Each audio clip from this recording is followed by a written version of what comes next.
Hey guys, welcome back to Auto Repair guys. Thank you guys for watching and subscribing to the channel. Today will be super helpful video guys to any of you having a Hyundai or Kia with a GDI engine guys, and you need to remove or replace exhaust manifold or exhaust manifold gasket. Stay with us, we'll explain where it is, how to remove it. There is one hidden bolt that most people don't know about and it can give you quite a bit of headache, so stay with us and we'll cover that as we go.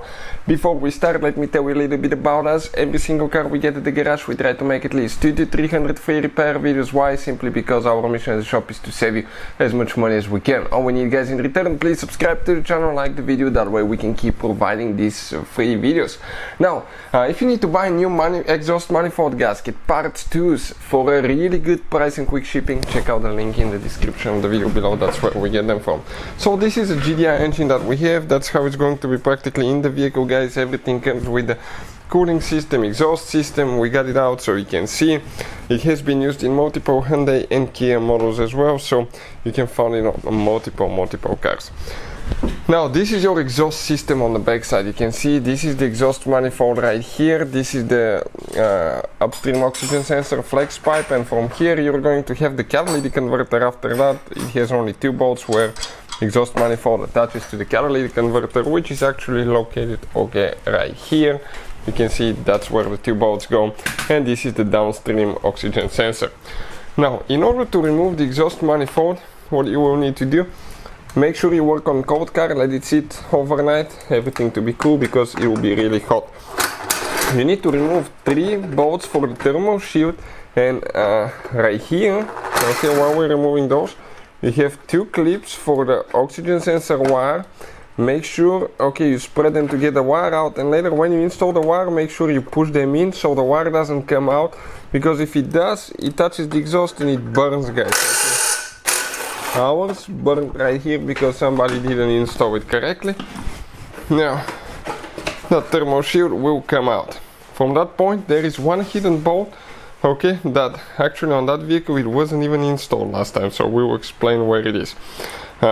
Here you have 2 options to disconnect the exhaust manifold from that gasket right here, okay, or you can guys go ahead, okay, and do it from the catalytic converter. It's one of the 2.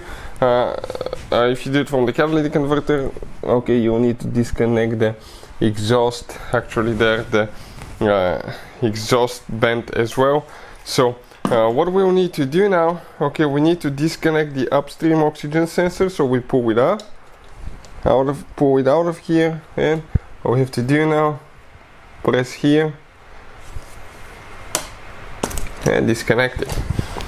Perfect. Now here, that engine, we're rebuilding it, somebody cross-threaded, okay, the exhaust manifold bolts as well. So here we want to show you what we'll be doing. We have a few, okay, bolts that we need to remove. One in the corner there,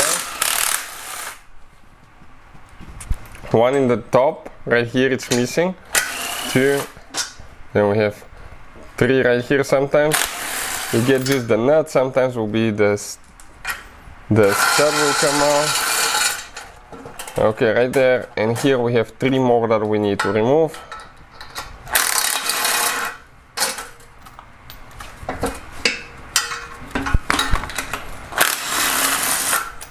Okay, and you can see we're almost there guys. We just have 1 more that we need to remove and it will come out. Those will be usually tight. You may soak them with rust penetrating spray, let them soak for a few hours and try to take them off.